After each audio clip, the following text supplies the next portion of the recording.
Queen City News starts now.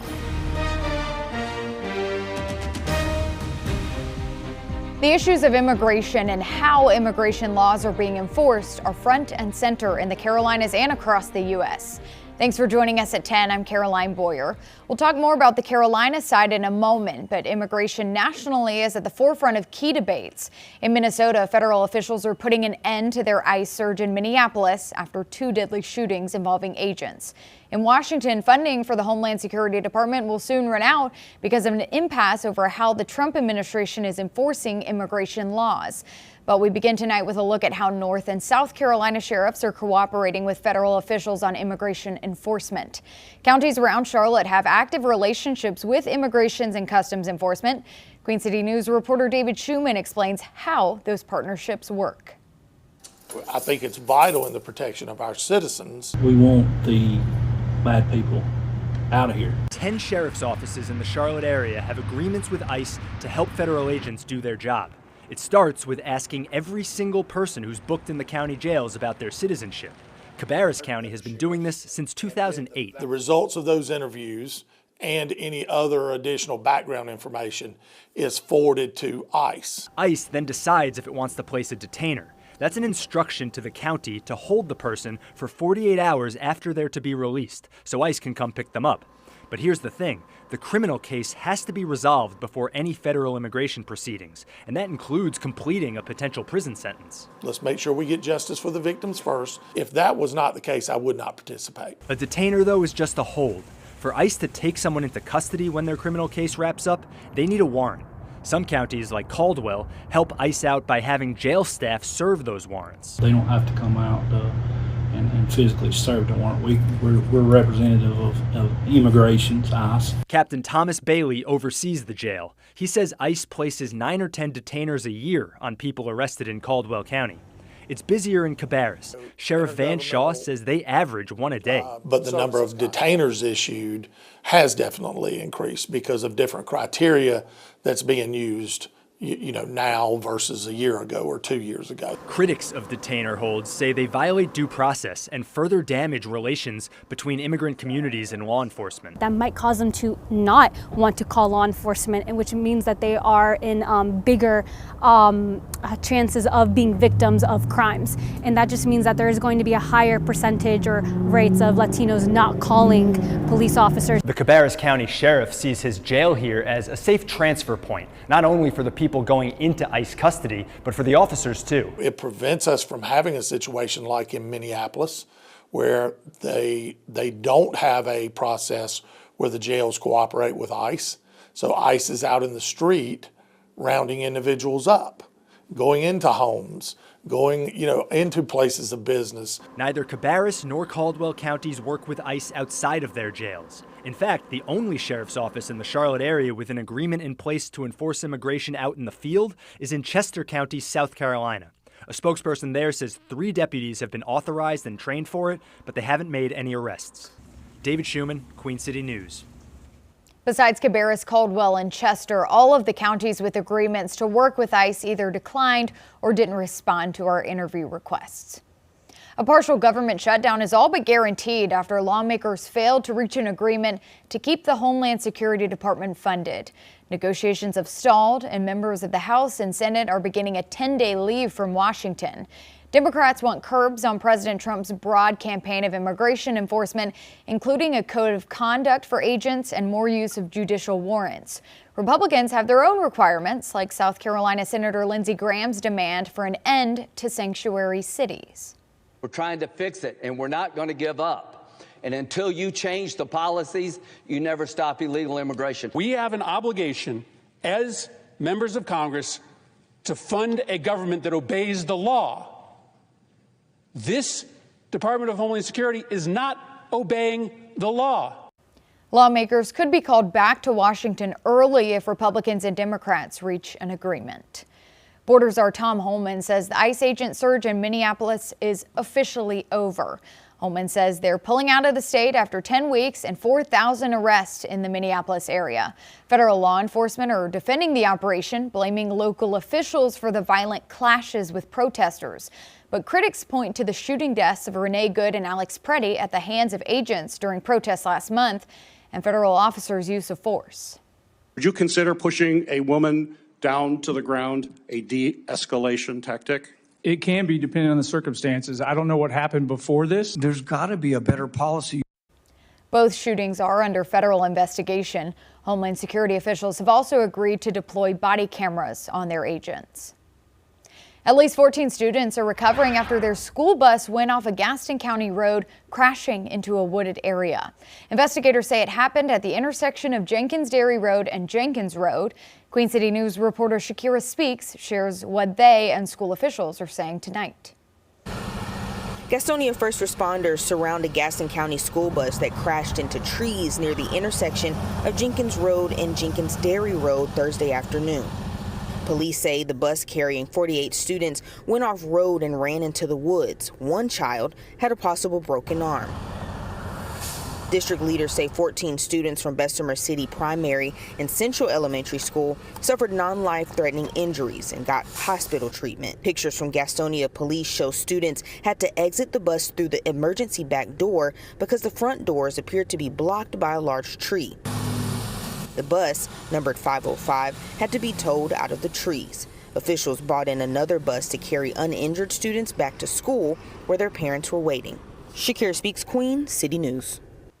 A Gaston County teenager is being held in jail without bond on child pornography charges. Court records show 18-year-old Colton Ray is accused of possessing graphic photos and videos depicting sexual acts with young children. Investigators allege he received numerous images on the Telegraph messaging app. Officers arrested Ray yesterday. He's due to appear in court again on March 5th. North and South Carolina health officials will release updates tomorrow on each state's latest measles case numbers. Those reports come as an outbreak in the upstate is getting national attention. Orange County officials are warning of a possible measles exposure in the Chapel Hill area. As of Tuesday, North Carolina officially had 18 cases, but that was before reports of new patients in the Raleigh area and exposures elsewhere in the state. South Carolina's outbreak, centered around Spartanburg, is nearing 1,000 cases. Health workers are reporting more cases outside of the upstate, including Lancaster County. Doctors say the virus can cause serious complications like pneumonia and dehydration, but also say it's highly preventable. All of these things together make getting the disease itself so much more risky than actually getting the vaccine. If you look at the evidence, overwhelmingly positive for vaccines being, a better alternative than not. Federal officials are also stepping up their measles vaccine recommendations to stop the spread. Greenhouse gases emitted from cars, trucks, and power plants will no longer be federally regulated. It's being called the Trump administration's most aggressive to roll back climate change regulations. White House officials say change will save Americans roughly $1.3 trillion, in part by making new vehicles cheaper. But critics argue any short-term gains will have a long-term effect on climate pollution. Repeal will hurt kids with asthma. The repeal will hurt homeowners and destabilize insurance markets. You're going to get a car that starts easier, a car that works better for a lot less money. The repeal could face legal challenges since the Supreme Court affirmed greenhouse gases are air pollutants subject to Clean Air Act regulation. EPA Administrator Lee Zeldin will hold a news conference in Charlotte tomorrow to outline the changes. The President and First Lady Melania Trump will visit Fort Bragg tomorrow for an event with military families. The first couple is expected to meet with Special Forces soldiers who took part in last month's capture of Venezuelan President Nicolas Maduro. Defense Secretary Pete Hegseth will also be on the presidential trip to meet with commanders and troops. We'll have coverage of the Trump visit tomorrow on Queen City News. Coming up after the break, I've got the latest here on the wet weather we're tracking this weekend. And of course, your Daytona 500 forecast next. I-45 will soon have toll lanes open in Charlotte, what it'll cost drivers to take the express route. I think it's just awesome being able to support such a wonderful family and a wonderful person. And Davidson College athletes are kicking in their help for a young soccer fan, how they're getting behind Team Judah in tonight's Faces of the Carolinas. We got a whole lot coming up for you guys at the top of the hour on Carolina Sports Live from down here in Daytona as we continue to get you ready for the Daytona 500 on Sunday. We had the duels tonight, our first little appetizer of racing down here. We're going to tell you which of the final 2 open cars officially qualified their way in to Sunday's main event. Plus, we look ahead to a very busy All-Star weekend for Hornets rookie Con Knippel and so much more. That and more coming up at 11 after Queen City News on CSL. You're watching Queen City News, the most honored and the most local news in Charlotte.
Bumper-to-bumper traffic like this could start easing up on I-45 in 2 weeks.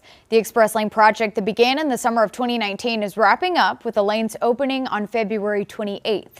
Queen City News reporter Matt Stell looks at the cost of driving faster in tolls. On 45, so let's say you live in Southeast Charlotte or the Matthews area and you're wanting to use these express lanes during your morning commute to get to, let's say, I-77. Let's see how much that's going to cost you during peak rush hour. By the time you reach Providence Road, you're nearly at $4. Getting into the Valentine area, another $2. And when you finally reach 77, $8 one way with an NC Quick Pass and double without one. Well, now it's time to head back home using those same 485 express lanes. If you're getting on after I-77 and heading back towards, let's say, Southeast Charlotte, that's going to cost you at least $12 one way. And that's with an NC Quick Pass, at least $24 without one. So let's add that all up. Using the express lanes both ways, that's an average $20 a day, $100 a week, and possibly up to $400 a month, which could be way more than what most Charlotte drivers likely spend on gas every month. You can't widen your way out of congestion. There are more people moving to Charlotte every day than ever before. So we need a long-term solution that's going to be able to give people a more reliable travel time. Even with an NC Quick Pass, these tolls might not be in everyone's budget. To that, state officials say the express lanes are meant to serve as another option for drivers who might only need them for a small portion of their commute. People are going to see some very substantial relief especially during those peak times, right? You're not going to have that bumper to bumper traffic as your only option. Prices will also vary by time and day of the week, with cheaper rates during weekends. But for large trucks and those drivers pulling trailers, just make sure to check the state's online toll calculator before you head out the door. In Charlotte, Matt Stell, Queen City News. Turnpike Authority officials say they plan to implement dynamic pricing on the 485 express lanes after about a year. That means toll rates will change in real time throughout the day, depending on congestion, traffic patterns, and how fast most vehicles are moving. The ground in South Carolina can often shake. That's why some state lawmakers are calling for a new measure to make it easier for homeowners to get earthquake insurance. There have been at least 5 minor earthquakes in the Low Country in the past week. They're usually below magnitude 3 and seldom cause damage, but a state representative is pushing a bill that will require South Carolina agencies to inform homeowners about the risks and opt in or out of earthquake insurance coverage. It's meant to do is get more people talking about how we live in a high earthquake activity zone, and then giving the insurance companies an opportunity to offer that, and giving the ratepayer the opportunity to say yes or no. The bill is currently in a House Insurance Subcommittee, but Representative Gil Gatch says lawmakers will soon hold a hearing on the proposal. You are looking live at Appalachian Ski Mountain in Blowing Rock. North Carolina Governor Josh Stein will visit the resort tomorrow to celebrate the state's skiing industry and its status as the winter capital of the South. Meteorologist Andrew Brightman is with me. It'll be a sunny day for the governor to be on the slopes. It will be a sunny day for the governor. I mean, it was, iconic conditions about 2 weeks ago when they picked up a lot of snow up in the mountains. Of course, we saw it here in Charlotte.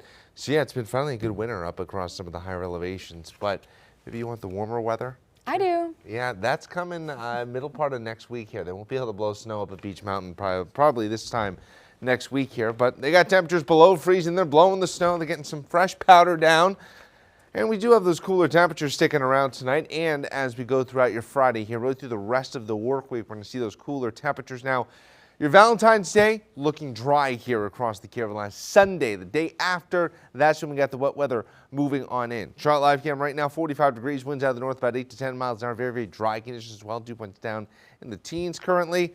Right now, outside King Street and Boone here, pretty quiet, serene. A little bit chilly, though, across the higher elevations here. Pinpoint radar, not much going on right now as we zoom out here. High pressure sliding on in to the Carolinas. Going to be keeping us dry here through about Sunday evening. Temperatures right now cooling off, 41 in Knoxville, now down to the 30 in Virginia Beach. We won't see any wintry weather here this weekend across the Carolinas, but once we get up maybe north of Washington, D.C., they're going to be watching the potential for at least a little bit of potential snow.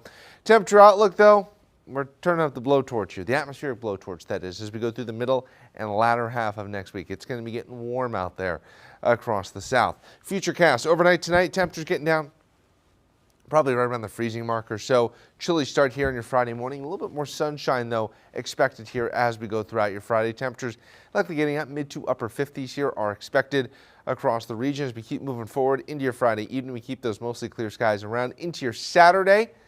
Still more of the same, maybe a touch, a degree or two warmer out there. And then as we head into your Saturday afternoon on your Valentine's Day, the clouds start to increase, still getting up into the 60s. And then probably around midnight or so, that's when the rain really begins to roll in here across the Carolinas. Really not going anywhere all throughout the day here on Sunday, looking like a near almost total washout, especially during the afternoon hours. Going to hold our temperatures back down to across the 50s. Wet weather continuing into your Sunday evening and maybe even as late as early Monday morning before we start to dry out. So Valentine's Day looking dry, temperatures low 60s. You're still going to be fairly comfortable, mild out there, dare I say. Rainfall forecast, though, on Sunday. Over an inch here is expected across the Carolinas. Significant rainfall, but this is rainfall that we need. We've got severe drought and even extreme drought conditions now popping up across portions of the Carolinas. So that will be beneficial. Where the rainfall, though, isn't beneficial is down in Florida here for the Daytona 500. As we go through your Sunday forecast, potential scattered showers and storms here. Definitely a chance of delay here with the Great American Race. We're going to be following this very, very closely over the next day or so. And then eventually that's going to clear out on Monday as well. Bringing it back here, though, to the Carolinas overnight tonight, getting down to around the freezing mark or so. Some places, though, in around the QC, getting down into the upper 20s, middle 20s up across the mountains. High temperatures tomorrow, mid to upper 50s. It will be a fairly comfortable day out there, fairly seasonal. Average high about 56 or so degrees this time of year. Middle 40s up across the mountains. Your Pinpoint 7-day forecast. There's those 70s potentially down the road here as we get towards Wednesday and Thursday of next week. We are going to be warming up quite nicely, Caroline. I don't know, I kind of think that she's the one. I knew there was more than just friendship. They are very dear to each other. The special Valentine story of a couple with love on the run. I am breaking free from the grocery store. And you won't see this man in the express lane or cashing in coupons, how he's given up shopping to live off the land. You're watching Queen City News, the most honored and the most local news in Charlotte.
Nothing runs like a deer, or in the case of a New York family, nothing runs as well as the deers. Carrie met her husband in college more than 2 decades ago.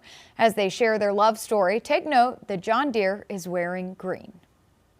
We're the Deers, and this is our love story.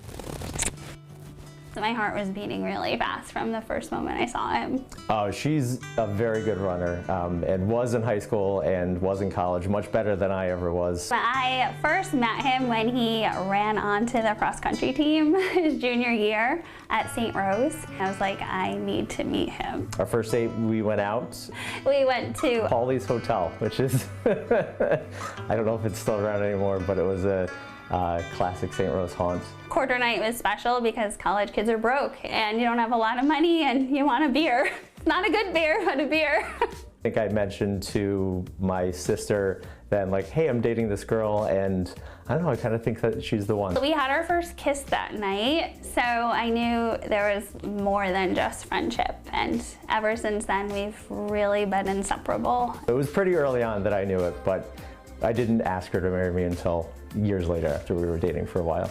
I just feel like running has been a part of our life, like all the time. Then to find out that there are the 7 world majors. And when we qualified for Boston, we found out that we also qualified for the Chicago Marathon that year.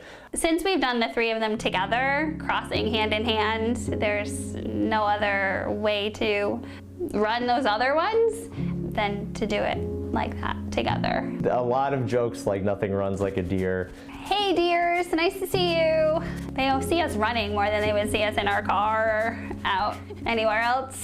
Was how we met in the first place, and getting to continue to run with her and have our kids run and go to their competitions and cheer them on. It's just been wonderful.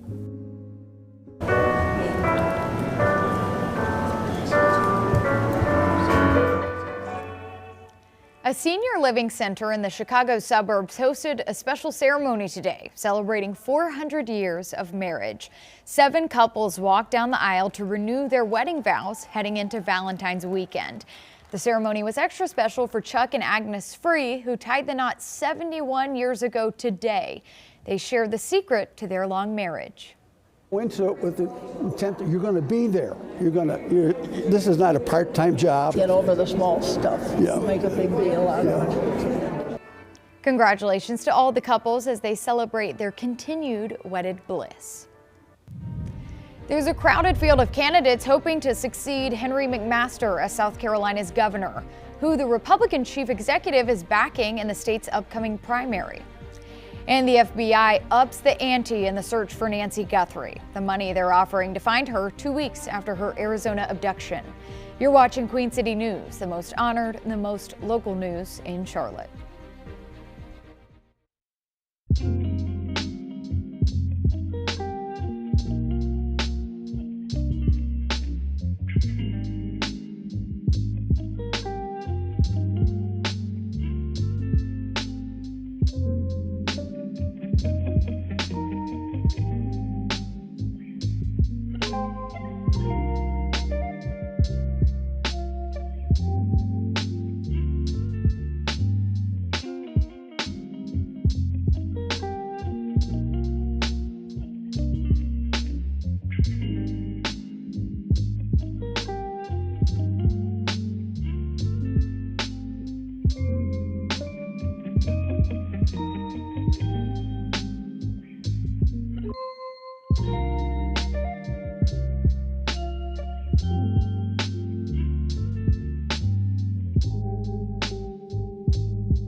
Three Democrats and 5 Republicans are running for their party's nominations to succeed Henry McMaster as governor.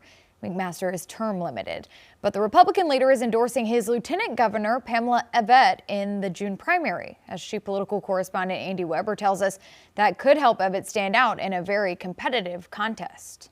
Now, I'm proud to endorse Pamela Evette to be our next governor. South Carolina is strong and we are winning. With Pamela Evette as our next governor, we will keep winning. It was made official Thursday morning with this new ad put out by Pamela Evette's campaign for governor. Her longtime political ally and boss, Henry McMaster, arguing that she is the best suited to be his successor. It's hard not to get teary-eyed with that kind of endorsement. If you like what you saw in this first chapter, you're going to love what you see in the next chapter. Coastal Carolina Provost Gibbs Knott says the endorsement could be a major boost for Evatt, who has to compete against a well-known attorney general and 2 members of Congress. One of the most popular, if not the most popular political figure in the state. So this is huge for Pamela Evatt. I know it's something that she really wanted, and to see it happen in the primary is a really, really big deal. And according to Knotts, McMaster's endorsement is only second to President Trump's, but it's still unclear if he will weigh in before the June primary. I could certainly see him picking a person that he wants to support, probably Pamela Evatt, but you never know, right? But given that McMaster was really one of the first people to endorse Trump, certainly one of the first statewide officials to endorse Trump. Only 2 of the other leading candidates responded to the endorsement. U.S. Rep. Nancy Mace argued that South Carolina families aren't looking for the same, but rather a strong leader with a plan. Congressman Ralph Norman had a similar response, arguing he is the one to shake up corruption in Columbia and that South Carolina won't get that with the same gang who has been in charge for decades. Andy Weber, Queen City News. With early voting getting underway, 2 of the candidates for North Carolina's soon-to-be open U.S. Senate seat have already cast their ballots. Republican candidate Michael Whatley met with voters and cast his own ballot this morning at the Gaston County Board of Elections office in Gastonia. Whatley is the former chair of the North Carolina and National Republican Party. He has the endorsement of President Trump. Whatley is one of 7 Republicans running in that Senate primary. In Raleigh, former Governor Roy Cooper placed his early vote today. He's campaigning as a Democrat for the seat currently held by GOP Senator Tom Tillis. Cooper's facing 5 other primary contenders. He and Whatley are believed to be the front runners in their respective primaries. Early voting runs through the end of this month. During the week, voting sites are open from 8 a.m. to 7:30 p.m. The hours are more limited on the weekends. The deadline to request an absentee ballot is next Tuesday. Primary election day is Tuesday, March 3rd. Polling locations and hours are on our website, qcnews.com. You're looking live at the U.S. Capitol, where House lawmakers are sending a sweeping election bill to the Senate. It would require proof of citizenship nationally to vote. But as Rashad Hudson reports, there's a partisan divide over the measure. House Republicans, with the support from 1 Democrat, passed a major election bill ahead of the midterms, approving strict new proof of citizenship requirements. And the only people that oppose it are people who want to cheat our system. The bill is called the Safeguard America Voter Eligibility, or Save America Act. Ensuring the integrity of elections is an essential issue. It would require proof of U.S. citizenship to register to vote and an ID before casting a ballot. Buying a 6-pack of beer or cold medicine requires more security than choosing the leader of the free world? Republicans say the changes are necessary to prevent voter fraud. Democrats and voting rights groups say the bill could have wide-ranging consequences. To see efforts to take us backwards to those days in the 50s, in the 60s, where people were doing the things to make it tougher, if not impossible, for certain people to vote was a very sad day in Congress. Alabama Democratic Congressman Shamari Figures represents the birthplace of the Voting Rights Act. The bill now heads to the Senate, where Maryland Democratic Senator Chris Van Hollen is ready to vote no. By requiring the specific kinds of documents that they're asking for, you are going to prevent lots of citizens from being able to vote. Despite passing the House, the bill faces an uphill battle in the Senate, where 1 Republican is already against it. Reporting in Washington, Rashad Hudson. The reward for information leading to the location of Nancy Guthrie and the arrest and conviction of her kidnapper is up to $100,000 tonight. FBI agents are announcing the increased reward as they're offering a more detailed description of their suspect. They say he's a man between 5'9" and 5'10" with an average build. Agents released video this week showing the suspect at Guthrie's Tucson, Arizona home carrying a black 25-liter Ozark Trail Hiker Pack backpack.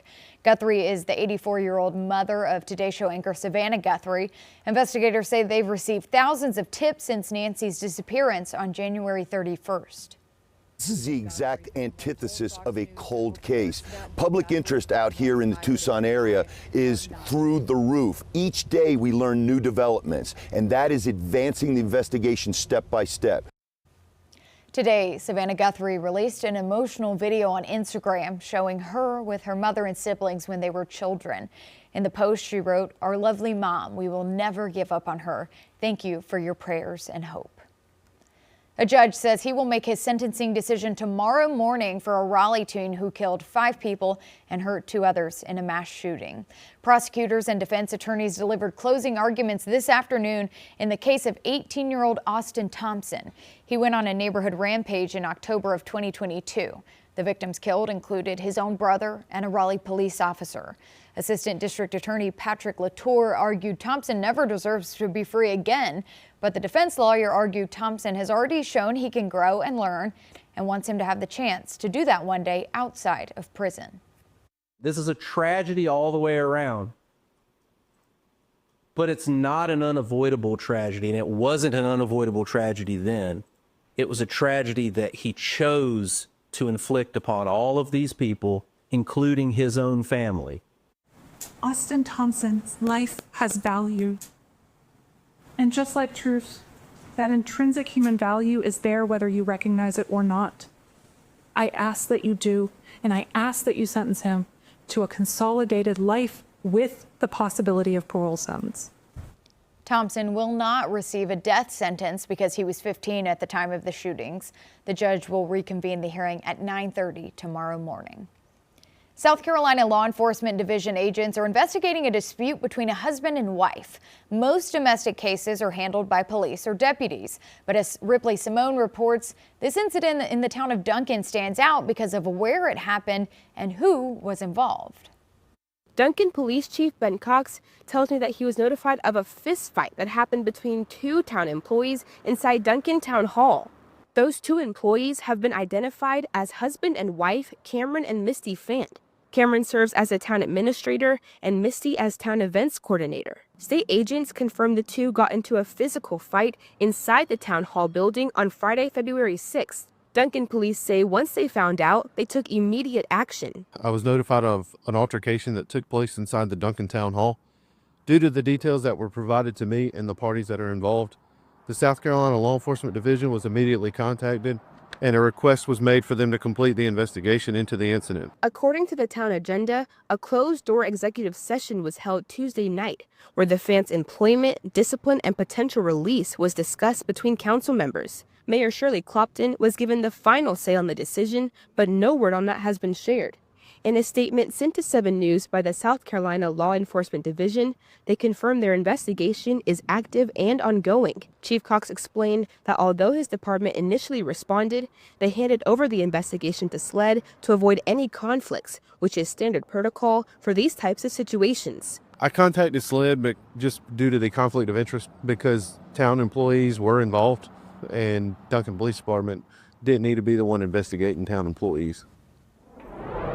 About 600 Helene victims say they've been waiting for more than a year to find out if they were approved for a federal program. Hurricane Helene destroyed their homes in September of 2024. They applied to have their unlivable properties bought out by the government. Melissa Painter spoke with the director of North Carolina's emergency management to see what's happened since.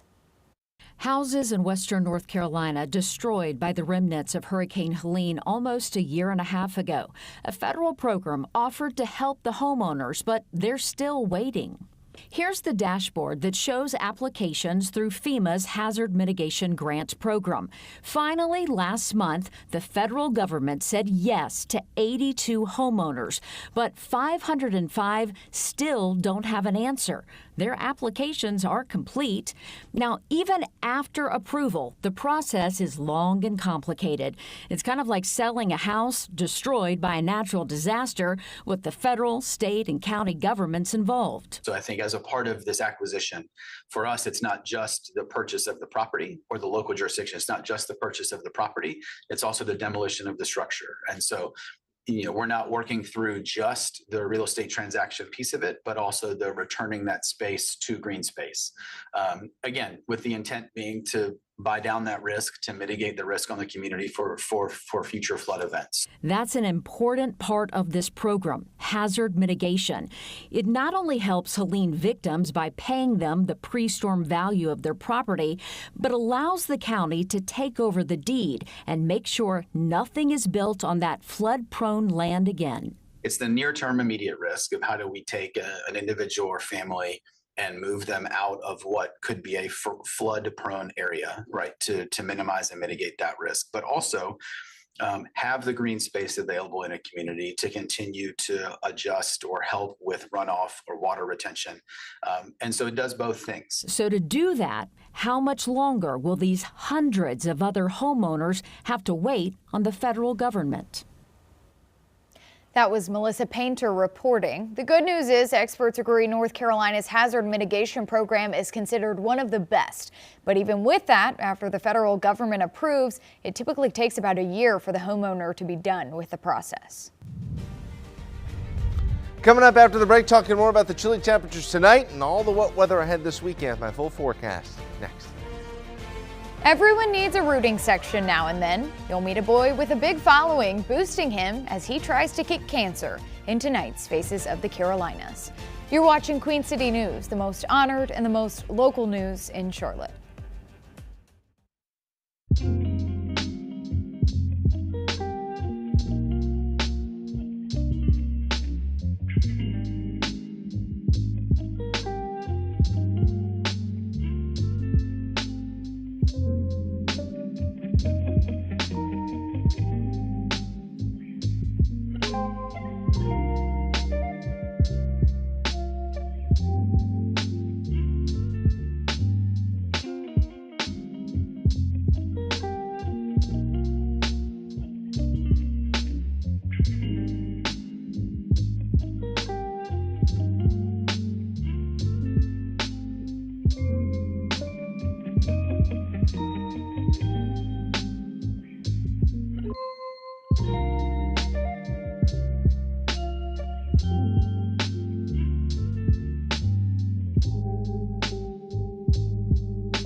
A Denver boy obsessed with soccer has the perfect support system during his battle with cancer.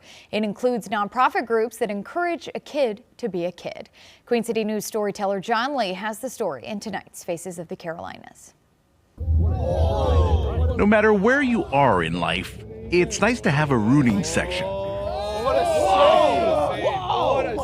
Especially when your opponent is cancer. Don't stop the ball. Judah Boyce loves to kick a soccer ball, and being cheered as he kicks is even better. He's a strong, resilient kid. I think he processes a lot more internally than we ever imagined. The bigger goal at Davidson College's Alumni Stadium is to celebrate his 9th birthday. Another reason to rejoice is the fact that he had his chemo port removed after being diagnosed with leukemia a few years ago. A lot to my friends came that I haven't seen in a long time. Oh, they'll have a ball. And then we're going to roll the ball out to you and you're going to shoot.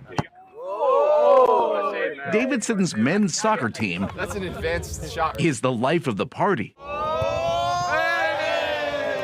Good save, good save. For the past year, they've been Team Judah.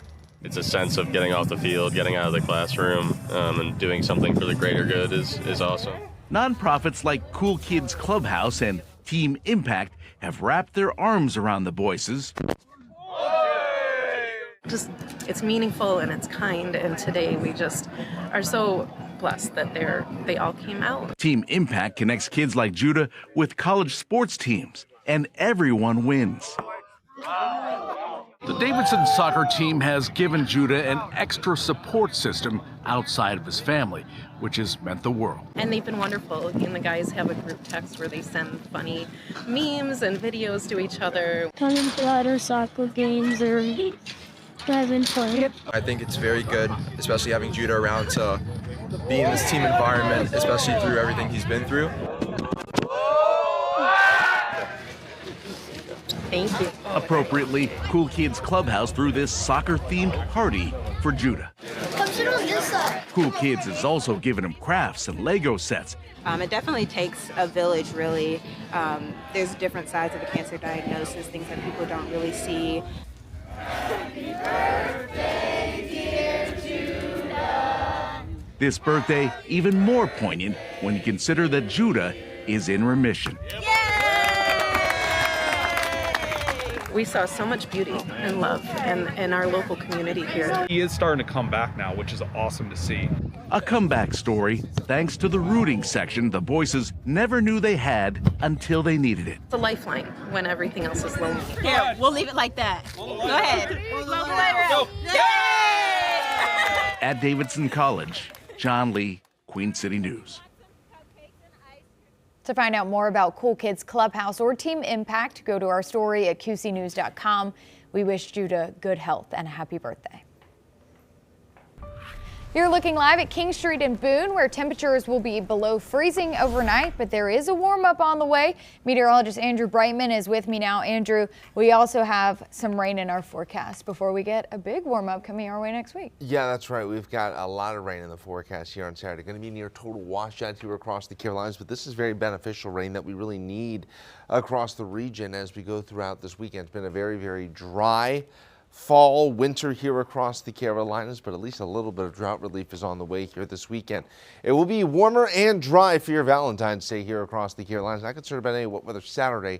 It's all about your Sunday here, and then we turn up the temperatures as we go into next week. 45 degrees right now, winds out of the north here about 8 to 10 miles an hour. Currently outside King Street in Boone, we've got quiet conditions right now. Cooler, chilly temperatures as Caroline was pointing out. Pinpoint radar is quiet. We zoom out, we go wide here across the southeast. High pressure sliding on in to the Carolinas. Going to be keeping us dry until the second half of your weekend. Temperatures right now, 45 in Charlotte, 39 in Knoxville, 36 in Wilmington, 48 in Atlanta. Currently temperatures upper 30s to middle 40s. Temperature outlook, notice here the dark red colors, not for Valentine's Day, but for well above average temperatures on the way here as we go through the middle and second half of next week for the Carolinas. Futurecast in motion. Let's get things rolling here. Overnight tonight and heading into your Friday morning, it will be chilly out there across the Carolinas. Seeing those temperatures dip on down to around the freezing mark, a little bit below average now for this time of year, though still nothing compared to what we saw about almost 2 weeks ago, but still going to be staying on the chilly side. As we keep moving forward here throughout your Friday, temperatures going to be in the middle 50s. Lots of sunshine expected here across the Carolinas. Should be in great shape as we wrap up the weekend, and then heading into your Valentine's Day, expecting more of the same here across the region. As we go into your Saturday afternoon, we got low 60s, mostly cloudy skies, and eventually, as we get to your Saturday night, heading into your Sunday, the rainfall starts to move in. Going to be seeing a lot of rainfall as we go throughout the day on Sunday. Notice here by 5 a.m. already got showers all across the region. It just continues all day long. A near or total washout it could be in the cards here across the Carolinas. To 6 o'clock, still seeing the rain. 11 o'clock, we're still dealing with the wet weather here across the region, even into the early morning hours on your Monday. Still could be seeing some of that wet weather push through here across the Carolinas where we start to dry out and then really begin to warm on up. So your Valentine's Day is dry, partly cloudy skies, temperatures in the low to mid 60s. How much rainfall are we talking about here? Yeah, could see widespread 1 to 2 inches of wet weather across the Carolinas as we go throughout your Sunday into the early morning hours on Monday. But just kind of putting the dry conditions in perspective, over the past 30 days, we've received less than 30% of what we would average normally for that time period. And that's even including the snow that we picked up. This wasn't a whole lot of liquid. It's been very, very dry, but that looks to potentially be changing once we go through the second half of your weekend. As for tonight, temperatures dipping down to right around the freezing mark or so, 28 in Statesville, middle 20s up across the mountains now here. As we go throughout your Friday, we're going to see lots of sunshine, temperatures in the middle 50s across the Sandhills. We get to the upstate South Carolina, lots of sunshine as well here. Temperatures in the mid to upper 50s. Charlotte, Concord, and Albemarle, we've got sunshine, mid 50s, looking good here as we head on over to Shelby and Gastonia. Not a whole lot's going to be changing. Very beautiful way to wrap up the week here across the Carolinas. Get up into the foothills, sunshine, middle 50s. A little bit cooler up across the mountains, but still staying quiet all across the region. Mountain forecast, we got a whole lot of rainfall on the way for you, and then you start to warm up as well as we get to your President's Day and beyond. Your pinpoint 7-day forecast, after that potential washout on Sunday, it just gets warmer and warmer and warmer. Might be able to take the basketball outside here, Mike, as we get to Tuesday of next week, potentially. Eating what you can find doesn't always mean raiding the pantry or hitting the drive-thru.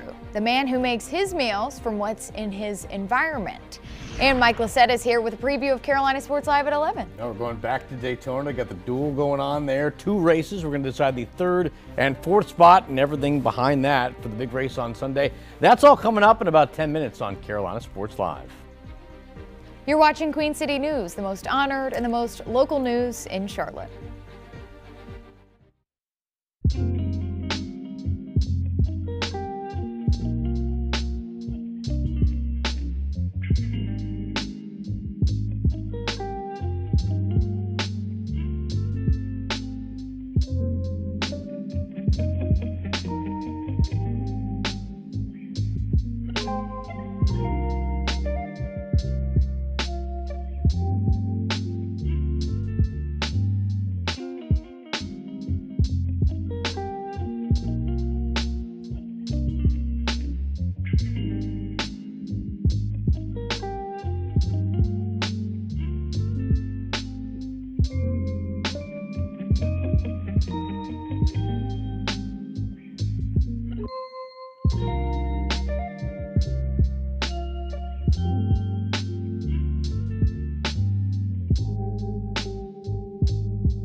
There are plenty of places where people can buy food, from grocery stores and farmers markets to restaurants. Shopping and dining out, though, can be expensive. Danielle Zalowski introduces us to a Florida man with a different solution, only eating what he can forage. Robin Greenfield is 4 months into his challenge to not step inside a grocery store or a restaurant to buy food. I am breaking free from the grocery store. For 1 year, I'm eating only food that I can forage. He shared his journey at Eckerd College on Wednesday night. I am just immersed in this year of foraging all my food because this is exactly what I want to be doing. I'm not telling anybody to do anything, but for people out there that are excited about this and they're into this, then I am here for them. And he gave a demonstration to a group of students and community members on finding food right there on the college campus. He gave a plant walk and educated people on the importance of eating wild plants and the opportunities that are all around us all the time, but we often take for granted. Greenfield did this challenge once in Orlando, but allowed himself to garden for food.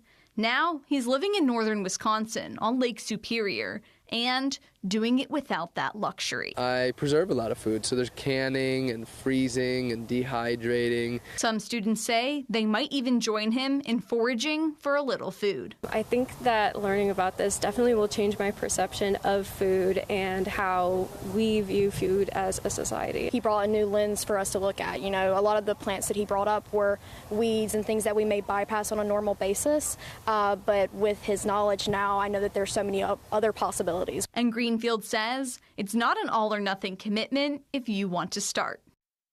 Is it a kangaroo or a wallaby? The answer is a wallaby found on the loose in a Denver, Colorado suburb. Douglas County deputies posted body cam video of their January 29th trip to a neighborhood after getting calls about a kangaroo hopping through streets and yards. They arrived to find the owners of Charlie the wallaby trying to get the animal back inside their home where he lives.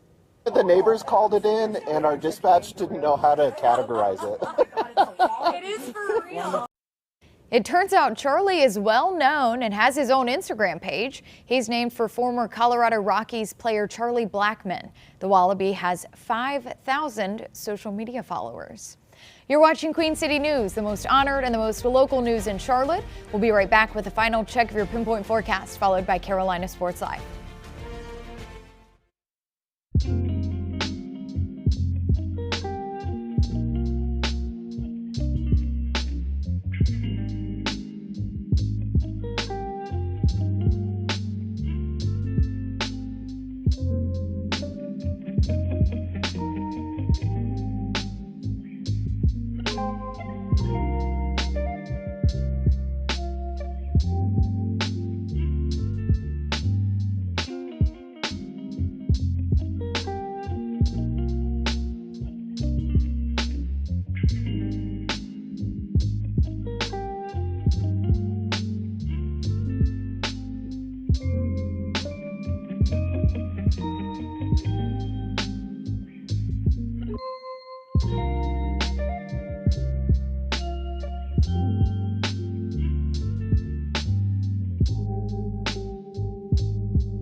Download the Queen City News Plus app on your smart TV using either a Roku, Apple TV, or Amazon Fire device. Carolina Sports Live is next at 11. A new edition of Turnkey is on demand with anchor Morgan Francis looking at the popularity of tiny homes.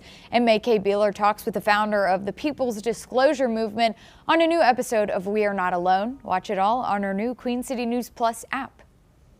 All right, Caroline, let's close this out in style. One final check in your pinpoint 7-day forecast here. We have got sunshine and partly cloudy skies for your Valentine's Day. No wet weather. Once we get to Sunday here, a lot of rainfall moving through. Maybe see an early shower on President's Day, and then temperatures keep going up, up, up from there. About ready to break out the shorts, Andrew. Gonna be pretty close here as we get to Wednesday and Thursday of next week. Can't complain too much about 70 degrees in February after the snow and the ice that we've seen. I know. All right, thanks for joining us. Carolina Sports Live is next.